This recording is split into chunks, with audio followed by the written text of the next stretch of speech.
Hey everyone, happy Tuesday night and welcome to WDW101. Okay, I am trying something new tonight. If you can't tell, we have all these little special things happening around the screen here. And I am just trying to see if I can see your comments. So if you're here and watching, please say hello to me in the comments. Hi, I can see somebody here. I can't see who it is though, so I am just excuse me one moment while I open up another window so that I can watch this simultaneously in Facebook. And let's see if that allows me to see. It's Lee. Hi, Lee. Thank you so much for joining tonight. Sorry for the slightly late start. I am trying out StreamYard, which is something that we use over on the big parties that Carl hosts on our main channel, but I have a whole bunch of exciting stuff I want to show you tonight, so I need this video capability to be able to show you some special images on the side. Hi, Eric. Thanks for watching. So that's basically what's happening. Welcome to WDW101. My name is Stephanie and I'm the Director of Operations here at WDW Magazine. And if you have joined us before, welcome back. If it is your first time, thank you so much for joining. What we really like to do here, I have just also noticed that there's like all this messy stuff happening in my background. So like that's a new hard drive. Don't pay any notice to that. Sorry, guys.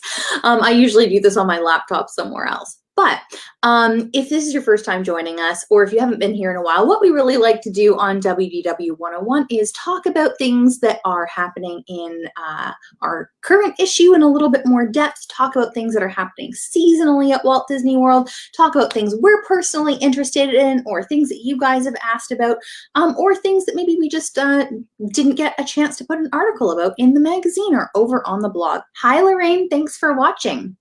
So that is what WDW 101 is all about. And one of my favorite parts about WDW 101 is that I get to connect with all of you and answer questions. So if you guys have any questions, please put them in the comments, whether they're about whatever I'm talking about or just something generally about Disney World. Let me know. Okay, sorry, I'm just typing myself a little note so I don't forget to tell you something in a minute. Okay, so if you're a subscriber, if you're a digital subscriber or bundle, you should have your August issue by now. I hope you're enjoying it. And if you are a print subscriber, hopefully your August issue has arrived by now. USPS is going a little bit slow, so especially if you subscribed near the end of July, it might still be another week or so until you get that issue, but I really hope you love it. Our September issue is printing right now, and there's a little special bonus in there if you're a print subscriber, and we will be mailing that out next week, mid-next week, so those should be arriving pretty quick in September, and we are just about done laying out October, if you can believe it. That's how far ahead that we work. Hi, Christina. Thanks for watching. So that's kind of what's happening with us. Oh, and our Magic Kingdom issue, I don't have it, it's on the other side of the office, our double-sided Magic Kingdom issue, which is not part of the subscription. It's a separate special edition, but that has been arriving in everybody's mailboxes, and I've been really excited to see all of the comments about how much you guys have been really loving that and the soundtrack that comes with it. So that's where we are. I always like to start off WDW 101 with a little bit of show and tell because, well, it's fun and I have a lot of Disney things to show off. But I try sometimes to theme it to what I'm going to be talking about, and tonight is no exception. I'm just going to turn off this thing so you can fully see me so I can show this to you. I got this. This is a little tiny, if you can't tell, it's a little tiny Rapunzel plush doll. She has like a thing so you can hang her on your bag or your key ring, and she actually has like a safety pin back there so you can pin her on your bag and know that she won't fall off anywhere. But not only is she an adorable little Rapunzel doll, she is also a Small World themed Rapunzel doll. If you see her little tag, she's from Small World. Now at Tokyo Disneyland, and also Hong Kong Disneyland and Disneyland in California. I'm not sure about Disneyland Paris. Most of the small worlds around the world have been converted so that they have, in addition to all of the original dolls, they have character dolls in the original style of the attraction, and they're put into their correct geographic locations. So for instance, like you might find Peter Pan in London, you might find Moana over in the Polynesian section, and that is really, really cool. So I got this little Rapunzel doll when I was at Tokyo Disney at the end of 2018. They had just, as part of their 35th anniversary celebrations, they had just revamped It's a Small World to add the characters in, and they had a whole bunch of these little dolls. I should have bought them all, but I was like completely out of suitcase space. She might have actually hung off the outside of my bag coming back because I had no more space. Otherwise, I would have bought them all because they were so cute. But Punzi is one of my favorites. And look at her. She got little sparkles in her skirt. She's got little, let's see if we can show you, flowers in her hair. Oh, she's just so cute. And I want to show her to you tonight because we're going to be talking about Mary Blair, who is, of course, the artist responsible for the look and feel of It's a Small World. So I just thought that was nice. Hope you enjoyed it. I'm juggling a lot of screens tonight, guys. So bear with me. I'm just making sure that I'm not missing anything. Ooh, you guys are liking the double-sided issue. I'm so glad. That was really a passion project, actually, for our whole team, but for me and my husband, Danny, who's our creative director. While we were cooped up in quarantine, we had some extra time and we put it to good use because we picked all the photos. There were no new photos taken, obviously, when we really started laying this out. The parks were closed, so we already had the idea. We didn't know the parks were going to close, so we actually had to go through our photo archives, and luckily we have tens of thousands of amazing photos from our photo team, so we actually had to go through all of those and try to find the appropriate photos to tell the story, and really kind of mirror the look and feel of each panel. I don't know if you guys have noticed this, but if you go in the MK Day and Night issue, if you look at the corresponding spreads, so if you look at like the first Main Street spread on the day side and the first Main Street spread on the night side, open your book and look on one side and look on the other side and take a look at the placement of the photos, where they bleed off the page, what the subject matter of the photos is. We tried really hard to mirror and reflect what was going on. So not 100% of the time it's exactly the same. Sometimes it's like the same subject matter, but from a different angle. Sometimes it's like a different kind of snack, but it's still a snack. Sometimes it's, something very tall, bleeding off the page, but it could be different things. But that is kind of like a hidden little surprise in there, but it's something that I really love, and I think it adds a lot to the experience once you notice it.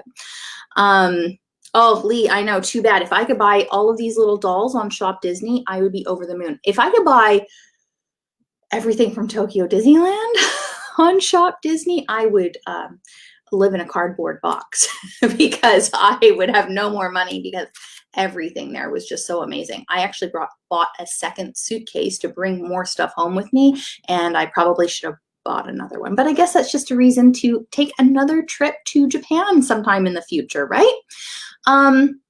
Okay, so hi Kim, thanks for watching. So I'm going to try something and I hope it works. I hope you guys like it. I've put together a little presentation for tonight because we're talking about one of the most celebrated artists that has ever come out of Walt Disney Studios. And how do you talk about an artist without showing their art? So let's see if I can get this to work. Usually I'm not on camera when I'm doing this. Ooh, there we go. Oh, no, that's not what I wanted to do. Usually, oh, there we go. Okay, I'm going to be small because it doesn't matter.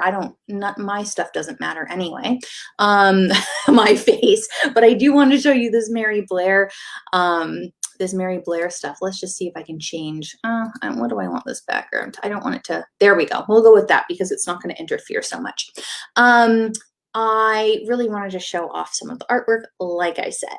Oh, Kim, I know how much you love Mary Blair, Kim. That is something, guys, if you don't know, Kim Macymore in the comments, she is one of our feature writers here at WDW Magazine. She does a lot of stuff in the magazine. She also does things like writing our newsletter, a whole bunch of other great stuff. She wrote both of the Best of WDW Volume 1 and the Best of WDW Volume 2 for us. Those are our coffee table books, and she's been with us for a really long time. She writes some of our blogs. She's amazing, but she and I really bonded several years ago when we both realized how much we love Mary Blair. So, oh, I can't see my PowerPoint presentation, so I can't move it, but let's see if I can figure this out. There we go. Oh, Lorraine, thank you so much for your love of the day-night issue. That means so much to me. Okay, so tonight we're going to be talking about Mary Blair, like I said. Now, if you don't know Mary Blair, you're going to know her by the end of this session. Very quickly off the top, she really inspired the art of It's a Small World and several other attractions at Walt Disney World and Disneyland. And the Small World is probably what she's most famous for, but she also worked on a lot of concept art and oversaw a lot of the art direction for many of the Walt Disney Animation Studios films. So this is Mary Blair. She was born in 1911. Her name at birth was Mary Brown Robinson, and she was actually born in Oklahoma, which I thought was great because our publisher, Carl Trent, lives in Oklahoma, and so you could say WDW Magazine was also born in Oklahoma. She actually then moved, and she spent most of her time growing up. She was in Texas and then later California. And she attended San Jose State University. When she was finished there, she actually earned a scholarship to the Chouinard Art Institute in Los Angeles. I don't think it's around anymore. It's a French name, Chouinard, which was very prestigious. And when she was there, shortly after she was there, she met and married a fellow artist, Lee Everett Blair, thus Mary Blair. And they together became members of the California School of Watercolor. This is the Chouinard Gallery or Art Institute, and this is her husband, Lee Everett Blair. So like I said, together they both became members of the prestigious California School of Watercolor. This is just a screen capture from Google image search of a bunch of the watercolors that she produced and that he produced, and you can see there's a very beautiful, surreal, scenic, dreamy vibe to all of these. And if you've seen some of Mary's work, especially her work in like little golden books and things like that, you might be able to kind of see how this was the origins of that happening. Lee, you're from Oklahoma too. What great company. Carl, Lee, Mary Blair. It's a party in Oklahoma. I think, I think Blake, what is his name? Is it Blake Shelton? Gwen Stefani's boyfriend lives there too. So pretty good, pretty good. Now, her husband, Lee, his brother is Preston Blair, and he's not as famous as Mary, but he worked also with Disney. He worked on Fantasia, Pinocchio, and Bambi, and then later in his life, he did a whole bunch of other things, but he also worked on the Flintstones for Hanna-Barbera. So there's a lot of animation and illustration happening in this family. Mary Blair went on to work at MGM, and then she worked at the iWork studio, and eventually she moved on to working at Walt Disney Animation from 1942 to 1953. Those were kind of her core years, and then later in life she was involved with Disney projects in other ways. So she worked on art for Dumbo, Lady and the Tramp, and sections in Fantasia, including the Baby Ballet, which was actually not released as the part of the first Fantasia. It was part of the second Fantasia, which didn't actually get released until like the late 90s or the early 2000s, when Fantasia 2000. So that is Mary Blair stuff that even posthumously was coming out, stuff that she worked on. Very cool.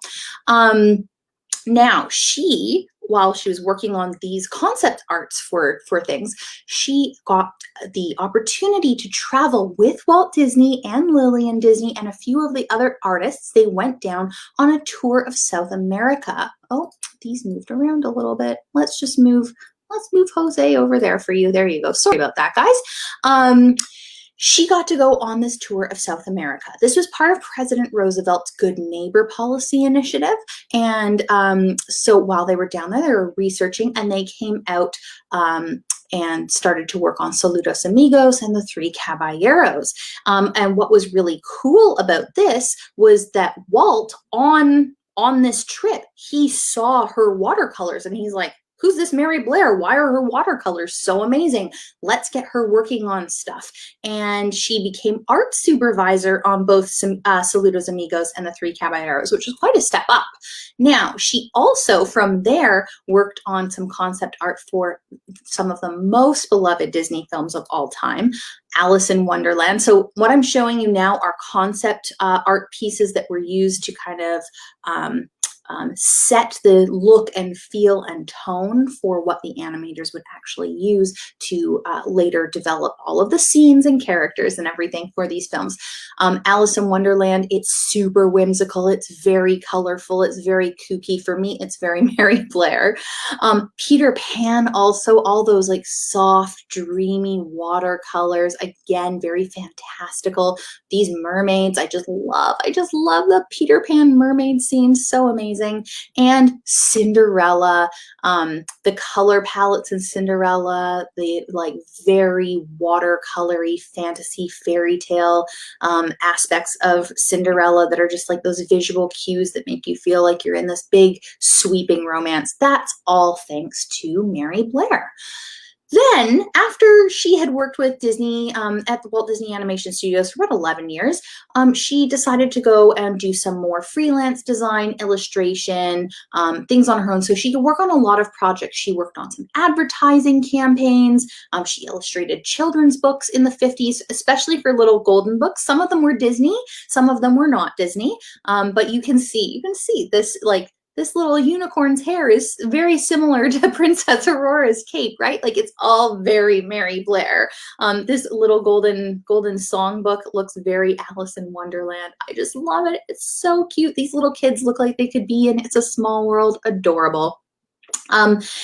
She also, and I did not know this until today, and I think it's such a fun detail, and I tried so hard to find photos, but I could not. I'm sure they're out there somewhere, but in the limited time I had to search today, I couldn't find them. She designed Christmas and Easter sets for the Radio City Music Hall shows, and she also did some like set design for the Bonwit Teller Luxury Department Store. So that is kind of what she did after she left Disney. But then Disney brought her back. Walt himself brought her back so that she could work on It's a Small World. And we're going to get really deep into It's a Small World later in this talk tonight. But he brought her back to work on It's a Small World for the New York State Fair. And then from there, she did some more work painting murals and doing tiled mosaics for many Disney parks and hotels. And she also worked with Disney. They were opening at UCLA. There's the Eye Institute at the University of California, Los Angeles, and Dr. Jewel Stein, who was the pediatric surgeon there, asked Disney to have a mural done for their waiting room. And Mary Blair came in and did a Small World themed mural there, which I think is awesome. She also designed some Disney cards for like greeting cards for Hallmark. And she was actually the color designer on how to succeed in business without really trying, if you've ever seen that classic film. So she did a lot of stuff later in life. Then she moved to Washington. Her husband Lee was in the military, and that's where his career took them, and then eventually back to Long Island, New York. And she was inducted as a Disney legend in 1991. She sadly passed away in 1978, but so posthumously she was awarded inducted into the Disney Legend Hall of Fame. And she also won a posthumous Winsor McKay Award for lifetime contribution in animation at the Annie Awards. She's so influential and profound that Google actually did a Google Doodle about her a few years ago, which is amazing. And there are lots of books about her artwork and biographies. This is one that is on my list to read, Pocket Full of Colors. It's actually a bit of a biography about her, but it's all done in a very visual style. I haven't read it, but it's going to be on my Christmas list this year. So that is Mary Blair. Her art today is still displayed in exhibits around the world. They come and go. There was something in Tokyo a few years ago. There was a big display at the Walt Disney Family Museum in San Francisco a while ago. So if you love her art style, keep a lookout because she might have some kind of an exhibition in a gallery near you. Now, Mary is really known for her imaginative portrayal of whimsical scenes. She uses a lot of color. She has a very unique style, very unique brush strokes. Her style actually reminds me a lot of, I don't know if you guys are familiar with the Procreate app for the iPad that is out now, and you use it with the iPad Pencil on the iPad Pro. And I'm sure, I'm not an artist, I don't know, I'm sure there's like a name for this kind of style, but I've very rarely seen this style outside of Mary Blair's work until recently when all of these special digital brushes and stuff have been happening. And so it's great to see a lot of modern artists, whether they know about Mary or not, kind of replicating that style. I just love it. She was part of the modernist art movement, and she used a lot of primary colors in high contrast to form really intense visuals. And she also used a lot of colors that are unnatural to the subject depicted.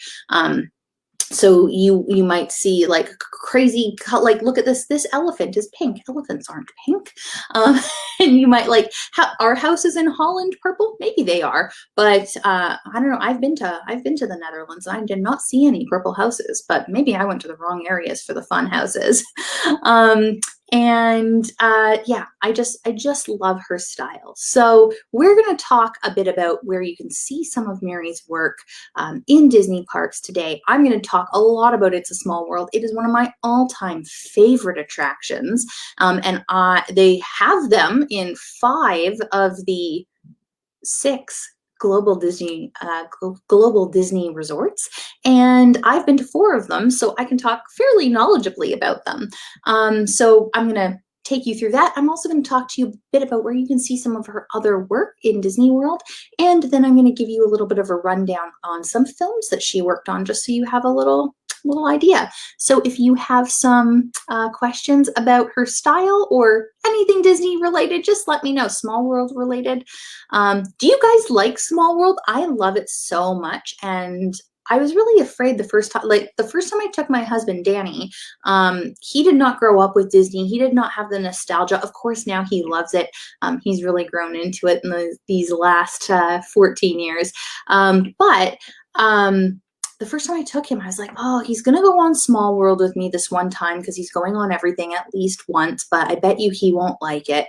And you know what? He loves it. He loves it so much. He's like, ooh, only a 10-minute wait. Let's go on. It's a Small World. It's like a nice, relaxing boat ride. It's full of so much beautiful art and color. And I think I just thought he wouldn't like it because I feel like a lot of guys don't love It's a Small World because they're like, oh, it's dolls. But it's so beautiful. And anyway, I ride it many, many times every single trip. Oh, Lee says, I saw the Small World exhibit at the World's Fair. That's amazing, Lee. I would love to hear more about that sometime. You should send me a message because that's a great story.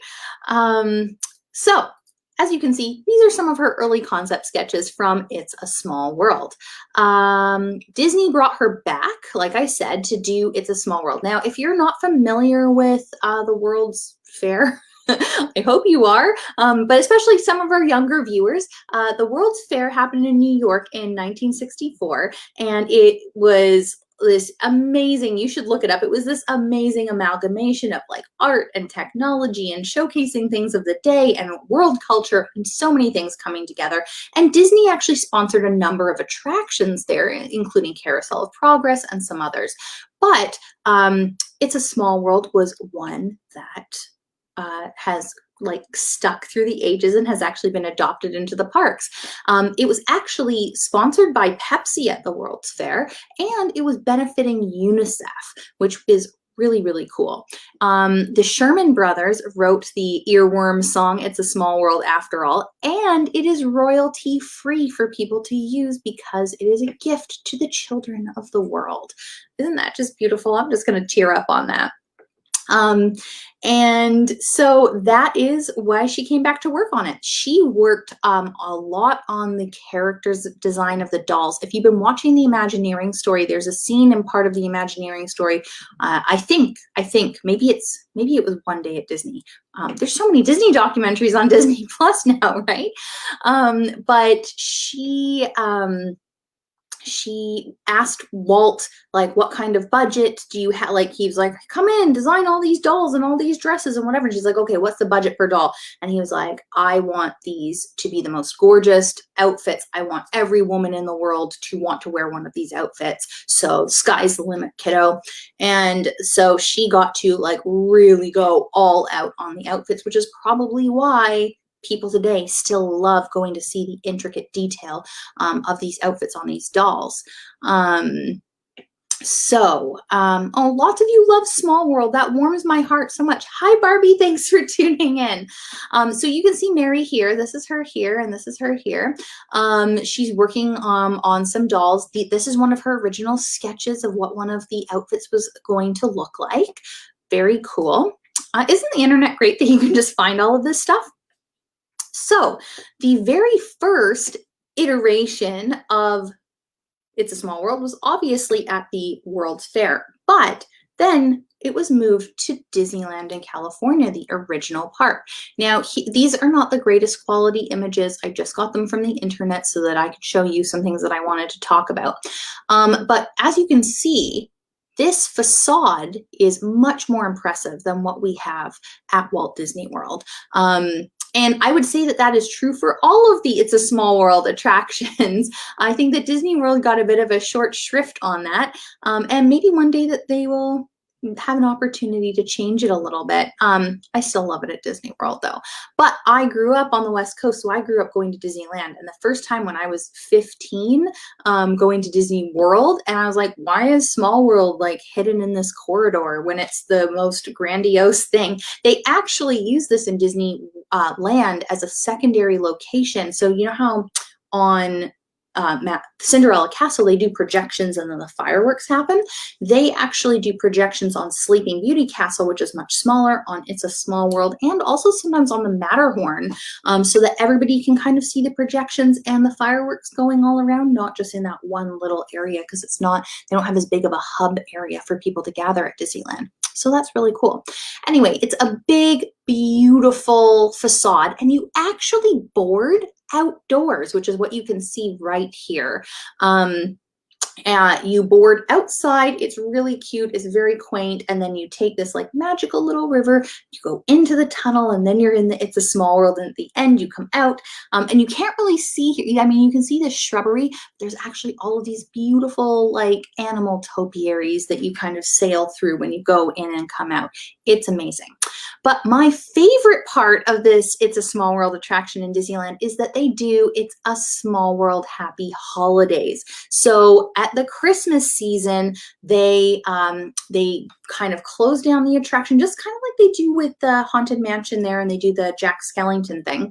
But they close it down for a couple of weeks. They redress the scenes inside.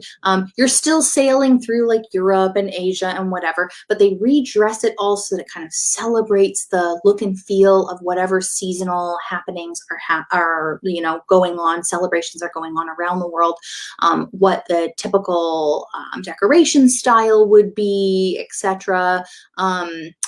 Throughout the ride. It's so cute. One of the most magical Disney trips I've ever had was in 1994. We went the first 2 weeks of December. So there was very low crowds at Disneyland, but all the Christmas stuff was happening. And I must have ridden this 20 times. It was amazing. I loved it so much. But so at Christmas, you can see here, you can kind of see these character topiaries. They put all of these beautiful lights outside. They light it up. It's so colorful with all those lights, just beautiful. And then you can see they even put a little Santa hat on the little clock face. So cute. They dress up the little sign out front. These are not the greatest photos, but you can see they have all of these special Christmas things happening, Christmas lights, snowflakes falling. You can see kind of like candles and things that would be used for Christmas celebrations in South America. Just gorgeous. You guys, if you really want a special experience, go find a video of this on YouTube and watch it. It's so beautiful. I love it. I love it. Okay, so that's Disneyland. Now let's talk about Disney World. We're all familiar with the one at Disney World, I hope. Again, you know, it's not a very impressive facade from the outside, but once you step in through here, you do see again the same kind of facade. It's on a little bit of a smaller scale, but it's still quite beautiful with the white and gold. And in case you guys don't know, and I'm pretty sure this is true at all of the small worlds around the world, when the clock hits different times, different windows like here and here and here pop open and dolls come out and things happen and music plays. It's awesome. It's just the best. So if you ever get a chance to catch some of that, enjoy it, because I think it only happens every 15 minutes. I think it's different. I think it's different, like at the top of the hour, the bottom of the hour, and then on the 15s and 45s. I could be wrong about that. These are just a few scenes that I wanted to show you from inside. I think that this is one of the nicest room transitions, this transition through this Japanese pagoda. I love the scene at the end where everything's all blue and white, and it just looks it looks like Frozen. That's how I would describe it now, but it's not Frozen, and it was around a long time before Frozen. And then at the end here, if you guys haven't noticed, and sometimes the screens are working and sometimes they're not, but now that we have the magic bands, sometimes it will pick up on your magic band and it will actually say like, goodbye, Stephanie, goodbye, Danny. And I think that that is really magical. And I'm not sure that any other park does that. Lorraine says she likes the Disneyland version a bit better than the Disney World version. I agree with that, Lorraine. Disney World has some rides, like some of the twin rides between the two parks. Some Disney World does better, some Disneyland does better, and I really think I think it's a Small World is a bit longer in Disneyland. They have that Christmas overlay, which is just the most magical. And also, I think that there's just something so special about getting in that boat outside and sailing. And you can see how blue the water is. Like it's just like dark water when you get inside. But, you know, the water's all blue and beautiful when you're outside. It's just very special. And Lee says his granddaughter loves listening to the song while we're in home or in the car. I love it. I love it. Okay, so let's go on to another park. Okay. This is Disneyland Paris. Very different as you can see. There's fewer I found more photos for this, but a lot of the Small World scenes look very similar and indistinguishable from each other, really, when you look at them online. I was trying to find some unique things. And something that I would say is really unique about Paris is that you sometimes get this very nice light dusting of snow. Tokyo and Hong Kong do get snow also, and Shanghai Disney, but they don't have a Small World. But I was shocked by this the first time I went to Disney Paris, that there was so much color, and you can kind of see it's like this very like rose gold, like warm, beautiful, colorful facade. It's just gorgeous. It looks amazing. They still have the little happy boat outside, but yeah. It's just gorgeous. Michael Eisner really wanted Disneyland Paris to be the most beautiful Disney park, and I think he succeeded in many ways. Even if you look inside here at this scene, there's just a lot. I feel like there's a lot more detailing, like like very specific cutouts, like hand painted rose malling on this building here. It's just extremely ornate, but still true to the style. So if you ever get the chance to ride that, please do. On to the next, which is possibly my favorite, other than Disneyland because of the Christmas. But this is Tokyo Disneyland, and look at that punch of color. And then also look at my Rapunzel doll, which I got, oh, how do I get to the camera there? Which I got at Tokyo Disneyland. Like, don't those colors just like, they're so vibrant, they match up so well. Oh, what a little cutie. They have just repainted. I'm not sure how bright and colorful this was before, but again, for the 35th anniversary, they added in characters into the different scenes. And that's kind of what you can see in this poster here. I love this poster. I want to get a giant version of this poster and have it framed. These are all my favorite colors. It's got some of my favorite characters, like here's Ariel, and here's Marie, and here's Elsa, and here's Punzi, and there's Tink. Like, it's just the best. Anyway, so this is the poster that they used to announce that, like, oh, look, all the children of the world are in the happy boat, and now some Disney pals are here too. Great. Love it. They repainted this facade so it's all big and beautiful and bright.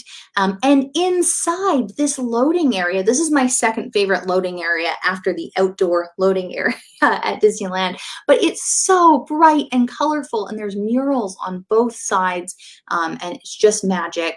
You walk in here and you go down these stairs and you get in the boats, and it's amazing. It's just fantastic.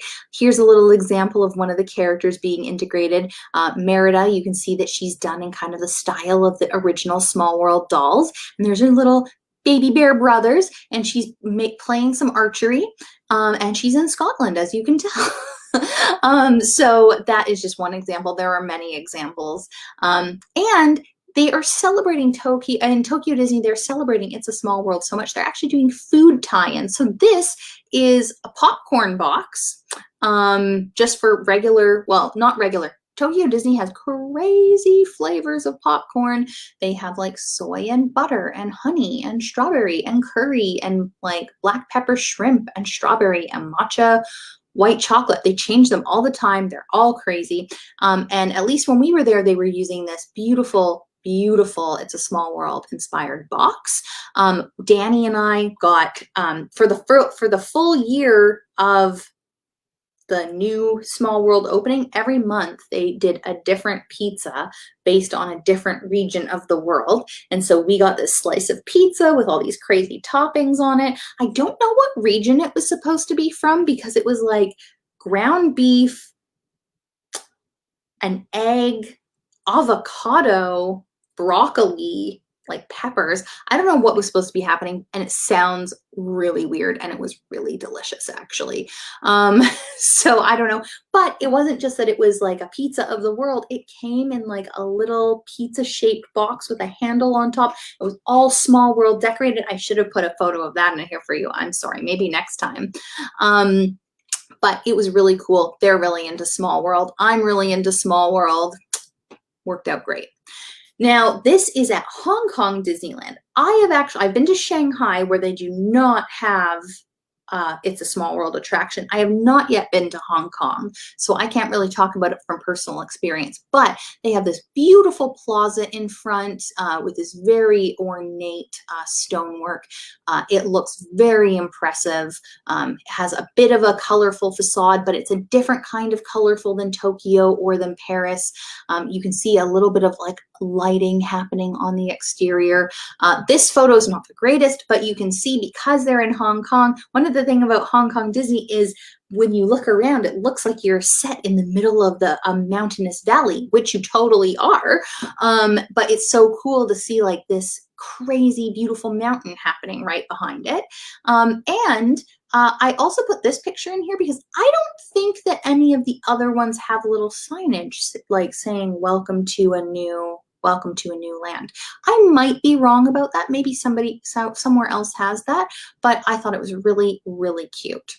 Now, well, that was It's a Small World, and I accidentally clicked to the next slide. So now we're going to talk about the next slide.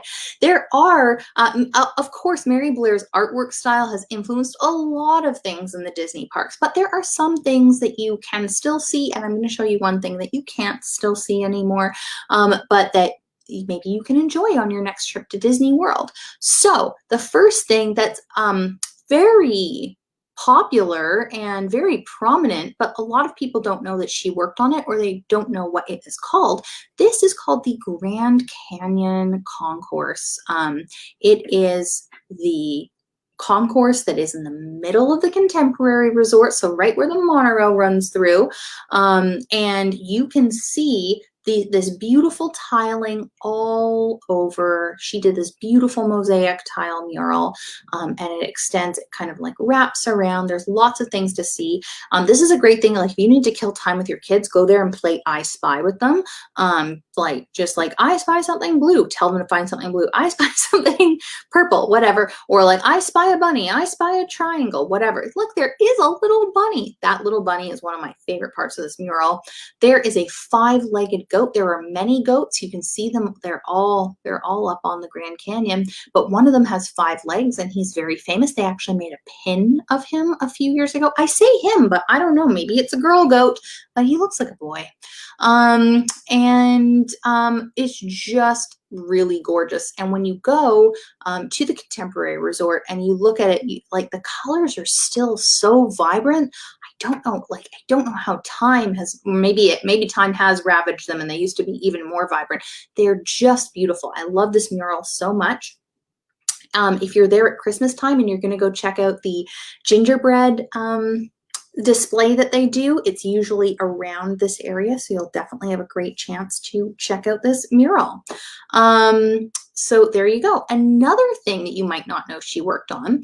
So the Grand Fiesta Tour starring the 3 Caballeros was originally called El Rio del Tiempo, and a lot of the elements of that original ride, even though they've changed the story, so now it's Panchito and Jose and they're looking for Donald, a lot of the scenic elements are still in play. And Mary Blair worked on the Fiesta scene, so you can see this is some concept art, very watercolor, very beautiful. And these are just a couple little shots of that kind of Fiesta scene that happens at the end. And it's so cool because like the first time I rode through this, I was like, this looks a bit like Small World. I'm 15. And then as a grown up, I find out like why it looks like Small World. So that's very cool. Now, changing gears for a minute and going over to Disneyland, you can't see this anymore, but I remember this from my childhood, so I wanted to share. So she actually did some more of the tiled murals, and you can tell it looks it's a different theme, of course, but it looks very similar to the tiled artwork at the Contemporary. These were in the Tomorrowland Promenade. So as you walk from what would be the hub in Disneyland into Tomorrowland, there are buildings on either side, just like there are in Florida, and they kind of curve out and then let you into kind of the cul-de-sac of Tomorrowland, if you will.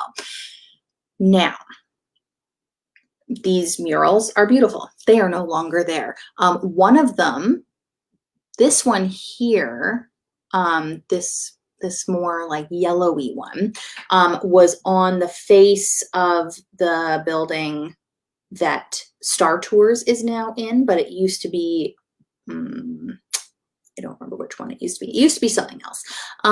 Journey Through Inner Space, perhaps. And it was there. It is now sadly covered up. This is a very nice mural too, but it's no Mary Blair. Now it's covered up by something that looks like this, and Space Mountain's there, and then some star speeders are going, you can't really see, but star speeders are going around over there. I get it. It's cool. It's fine. This is a beautiful mural that I do remember. This one was covered up in 1987, and my first trip was 1989, so I did not see that. But this one over here was not covered up until I think the late 90s, maybe 98, maybe around the time of Rocket Rods. And so I totally remember seeing this and just thinking it was beautiful. I didn't really understand why it was in Tomorrowland, but it was colorful and I was a kid, so who cares? And now it is I think it's partially a gift shop under there, and it used to be where you go into Rocket Rods, but it's not there anymore. So sad face. There you go. Now, what films, I'm just going to put this up. That's my last slide. That's the plaque at Walt Disney Animation, where it has her Disney Legends plaque. She was inducted October 22nd, 1991, Mary Blair, Animation and Imagineering. Oh, Mary Blair. So films that she worked on, these are Disney and also non-Disney films, but How to Succeed in Business Without Really Trying, Donald Duck Visits Lake Titicaca, Lady and the Tramp, Peter Pan, Alice in Wonderland, Cinderella, The Adventures of Ichabod and Mr. Toad, So Dear to My Heart, Melody Time, Song of the South, Make Mine Music, Health for the Americas, Cleanliness Brings Health, which sounds like some sort of like educational propaganda kind of video. The Three Caballeros, Saludos Amigos, Dumbo, Fantasia, and she was also not just an artist, but a writer for Walt Disney's Wonderful World of Color and Once Upon a Winter Time. So she's very, very accomplished. Thank you, Barbie. It was Adventure Through Inner Space that Star Wars replaced at Disneyland. Oh, I love that so many of you are telling me that Small World is such a big to-do for you. And I'm sorry for those of you who you can't get your kids or husbands to go with you. Anyway, Mary Blair, she was pretty incredible. And now I'm back. She was pretty incredible. And I just wanted to share her story with you because something a little bit different to do. Sometimes you guys ask us to talk a little bit more about the art and the artists and the Imagineers. So let me know in the comments, whether you're watching this live or you're watching it on replay, if you enjoyed this tonight, let me know, because then maybe we can do some more of these on some other Imagineers or artists for you. And if you didn't enjoy it, you can let me know too, and then we won't do them anymore. But we do have some more artists. We've got a lot of comments asking us for some more artistic Imagineering content in the magazines, and we're working to make that happen for you guys in the coming months. So that is my little spiel on Mary Blair. If you guys have any questions about that, or if you have questions about anything at Disney, you can let me know. Also, if you have questions and you like talking to us on Facebook, Danny and I will be doing one of our monthly Q&As tomorrow at about noon over on the main WDW page on Facebook. So you can catch us there and bring your questions, because it's just going to be an hour or so of us answering questions, or 5 minutes if nobody has any questions. And yeah, next week, it's going to be same bat time, same bat channel, or maybe we should say same mouse time, same mouse channel, here, 9 p.m. on Tuesday. I can't remember what the topic is, and I can't remember if it's Ali or Tatiana next week, but you will be in very good hands learning about something very fun. And like always, we always announce, Ali always puts up a nice little post earlier in the morning on Tuesdays to let you know what the topic is. And in the back of your magazine, it actually tells you, I don't know if you guys have ever noticed, but we put the WDW101 schedule right at the back of the magazine for you. So look for it there.